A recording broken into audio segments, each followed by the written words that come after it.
विधानसभेत आज अर्थसंकल्प मांडण्यावरती चर्चा होणार आहे। अर्थसंकल्पीय मागण्यांवर ही चर्चा होणार आहे।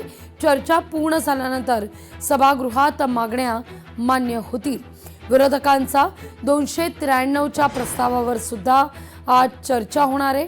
हा 293चा प्रस्ताव म्हणजे अजित पवार यांच्या विमान दुर्घटनेवरील चर्चेचा मुद्दा आहे, ज्याची सतत विरोधकांकडून मागणी होत होती। या चर्चेदरम्यान विरोधक आक्रमक होण्याची शक्यता नाकारता येत नाहीये। तर महाराष्ट्र धर्म स्वातंत्र्य विधेयक आज विधानसभेत मांडलं जाणार आहे। कॅबिनेट बैठकीत मंजुरी मिळाल्यानंतर आज सभागृहात हे विधेयक मांडलं जाईल।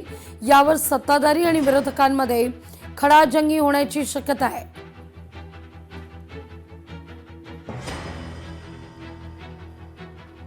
तर नागपूरसह राज्यातील अनधिकृत मोबाईल टॉवरच्या प्रश्नावर सुद्धा लक्षवेधी आहे।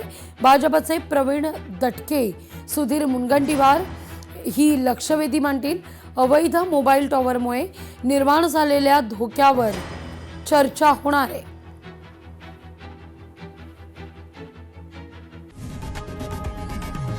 लोकशाही मराठी ऐका, पहा, जागरूक रहा।